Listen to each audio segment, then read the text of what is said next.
Hi friends, ఈరోజు ETV విన్నులో ఉద్వేగం అనే మూవీ స్ట్రీమింగ్ అవుతుంది. ఈ మూవీలో హీరో వచ్చి త్రివిక్రమ్, అలాగే పరుచూరి గోపాలకృష్ణ, శ్రీకాంత్ అయ్యర్, సురేష్, దీక్షిత, అంజలి, శివకుమార్ అని కొంతమంది యాడ్ చేశారు. ఈ మూవీ స్టోరీ లైన్ వచ్చి హీరో ఈ లాయర్ అన్నమాట, క్రిమినల్ లాయర్. అయితే హీరో దగ్గరకు ఒక గ్యాంగ్ రేప్ కేసు వస్తుంది. అయితే ఫస్ట్ ఆ కేసుని తీసుకోడు హీరో. తీసుకోకపోతే అందులో ఆ గ్యాంగ్ రేపుల్లో నలుగురు గ్యాంగ్ రేప్ చేస్తారు. అందులో ఒక రెండు A2 సంపత్ అన్నమాట అతని పేరు. అయితే అతను నేనేం తప్పు చేయలేదు, నాకేం తెలియదు, నాకు హెల్ప్ చేయండి అని హీరోని అడిగితే ఫస్ట్ చెయ్యనంటాడు.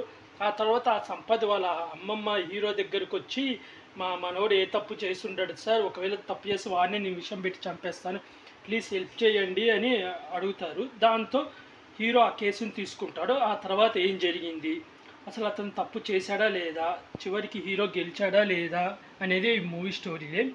అన్ని మూవీలలో మామూలుగా న్యాయం కోసం పోరాడతారు, కానీ ఇందులో ఒక్క డిఫరెంట్గా నిర్దోషులలో ఒక పర్సన్ ఏ తప్పు చేయలేదని హీరో పోరాడతాడన్నమాట. ఈ మూవీ స్టోరీలో అయితే బాగుంది, కాకపోతే ఓవరాల్గా ఎలా అనిపించింది అంటే యావరేజ్ అనిపించింది. ఎందుకంటే నాకు మూవీ ఫస్ట్ అంతా కొంచెం స్లోగా జరుగుతుంది, ప్లస్ ఇందులో హీరో లవ్ స్టోరీ అదంతా పెడతారు, అది అనవసరము. ఊరిక హీరో లవ్ స్టోరీ మధ్యలో హీరో హీరోయిన్ గొడవ పడ్డం ఆ కేసు గురించి అదంతా ఏదో పెట్టినట్టుంది, కావాలని ఏదో అతికించినట్టు అనిపించింది. అక్కడ అంతా కొంచెం సాగదీసినట్టు అనిపించింది. ఇంకా సెకండ్ హాఫ్ ఎప్పుడైతే కేసు ఇంకా చాలా ముందుకు పోతూ కొంచెం నిజాలు తెలిసినప్పుడు ఒక ఫ్రెండ్ నిజం చెప్తాడన్నమాట. ఆ పర్సన్కి ఏం తెలియదు, మేమే ఊరిక ఫోన్ చేసి పిలిపించాము అని. అంటే ఆ పర్సన్ ఫ్రెండ్ అన్నమాట, అమ్మాయి బెస్ట్ ఫ్రెండ్. వీళ్ళు ముగ్గురేమో వీళ్ళ కాలేజే, మెయిన్ ఒకడు ఉంటాడు వీళ్ళని వాడే చేసేది, వాడు వేరే కాలేజీ, వీళ్ళతో ఫ్రెండ్షిప్ చేస్తాడు అన్నమాట. వాడే ప్లాన్ చేస్తాడు. మిగతా ఇద్దరికి తెలుసు, వీడి సంపద అనేవాడికి ప్లాన్ తెలియదు అన్నమాట. అది అక్కడితో తెలుసు, ఓకే హీరో చేసే న్యాయం ఏంటి. కానీ తర్వాత శ్రీకాంత్ అయ్యర్, అది ఆపోజిట్ లాయరు, అతని క్వశ్చన్స్ అడుగుతాడు అన్నమాట. అతని గురించి నీకు తెలుసా, అతను అమ్మాయిల గురించి ఎలా మాట్లాడతాడో తెలుసా, నీ ఫ్రెండ్ అయిన అమ్మాయి గురించి ఎలా మాట్లాడతాడో తెలుసా అంటే తెలుసు అంటాడు. వాడు మంచోడు కాదు చెడ్డోడు అని నీకు తెలుసా అంటే తెలుసు అంటాడు. అయితే వాడికి ఇలాంటి ఆలోచనలు ఉన్నాయని తెలుసా అంటే తెలుసు అంటాడు. అయితే ఇవన్నీ తెలిసిన వాడివి నువ్వు నీ ఫ్రెండ్ని వాడి దగ్గరికి ఎలా తీసుకుపోతావు, అది తప్పు కాదా, వాడు ఏదైనా చేస్తాడని తెలియదంటే చేస్తాడని తెలుసు అంటాడు. అప్పుడు అది తప్పే కదా, అలా తెలిసి ఎవరైనా చెడ్డ వాళ్ళతో ఫ్రెండ్షిప్ చేస్తారా, అలా చేయకూడదు కదా అని కరెక్ట్ పాయింట్ అనిపించింది. క్లైమాక్స్లో జడ్జి తీర్పిస్తాడు అన్నమాట. తీర్పిచ్చేటప్పుడు వచ్చి లాయర్ని అడుగుతాడు, వాడికి శిక్ష వేయాలా వద్దా అని. మీ ఇష్టం సార్ అంటే 3 ఏళ్ళు జైలు శిక్ష వేస్తాడు. వేసి తర్వాత ఎవరైతే అమ్మాయి ఉందో అమ్మాయిని అడుగుతాడు, తను ఆలోచన తప్పే కానీ నిన్ను రక్షించడానికి అయితే ట్రై చేశాడు, నువ్వు చెప్పు అతనికి శిక్ష వేయాలా లేదా వార్నింగ్ ఇచ్చి క్షమించి వదిలేయాలా అంటే అమ్మాయి క్షమించి వదిలేయమంటే అక్కడితో వాడికి శిక్ష పడకుండా వదిలేస్తాడు. దాంతో హీరో గెలిస్తే అందరు హీరోతో సెల్ఫీలు దిగుతాడు. అక్కడ దిగాల్సింది హీరోతో కాదు కదా, ఆ అమ్మాయితో కదా దిగాల్సింది అనిపించింది.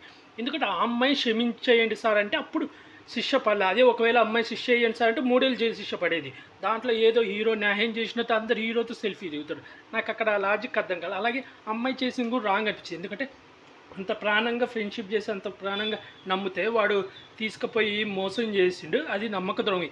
ఏ కాడికి హెల్ప్ చేసిండు అంటే వాడు జస్ట్ అరుస్తాడు తప్ప ఏం చేయడు. అలాగే ఆ అమ్మాయి తప్పించుకొని పోలీసుల దగ్గరికి వెళ్తే వీడు వెనకాల వెళ్తాడు, కానీ పోలీసులు చూసి వీడు పారిపోతాడు భయపడి. అక్కడ ఎక్కడ హెల్ప్ చేసినట్టు అనిపించలేదు, జస్ట్ ఫోన్ అయితే చేస్తాడు. అలాగే ఇంకో లాజిక్ ఇద్దరు బక్కోలు, వీడు కొంచెం లాగుంటాడు, వీడిని పట్టుకుంటూ వీడు వాళ్ళని అంత కొట్టం కూడా కొట్టలేకపోతాడు. అలాగే ఎవరో ఒక ఫోర్త్ పర్సన్ బయట నుంచి వచ్చి వాడు అమ్మాయిల గురించి అలా మాట్లాడుతూ అన్నీ చేస్తుంటే వాడిని నమ్మడం అది ఇంకా తప్పు. నాకు తెలిసి ఒక 6 నెలలు అలా జైలు శిక్ష వేస్తుంటే బాగుండి అనిపించింది. ఏదైతే 3 ఏళ్ళు జైలు శిక్ష అది కరెక్ట్ శిక్ష, కానీ లాస్ట్లో వచ్చి ఆ అమ్మాయిని అడగడం అదంతా నాకు అనవసరం అనిపించింది.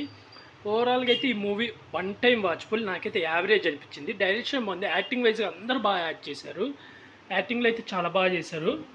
అలాగే ఒక అబ్బాయి విలన్గా మెయిన్ క్యాండిడేట్ ఉంటాడు, అతని యాక్టింగ్ కూడా చాలా బాగా చేశాడు.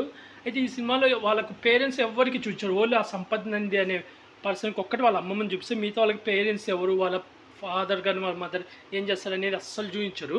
జస్ట్ ఇంకా కోర్టులోనే జరుగుతుంటుంది కేసు అంతా. ఓవరాల్ అయితే 1 టైం వాచ్. ఈ మూవీకి నేను రేటింగ్ వచ్చి 5కి 2.5 ఇస్తున్నా ఫ్రెండ్స్. మీరు ఎవరైనా ఈ మూవీ చూడాలనుకుంటే ఈటీవీ విన్లో స్ట్రీమింగ్ అవుతుంది, చూసేయండి ఫ్రెండ్స్. అలాగే ఇలాంటి మూవీ రివ్యూస్ కానీ వెబ్ సిరీస్ రివ్యూస్ కానీ కావాలనుకుంటే నా యూట్యూబ్ ఛానల్ సబ్స్క్రైబ్ చేసుకోండి friends. Like share comment subscribe friends. Bye.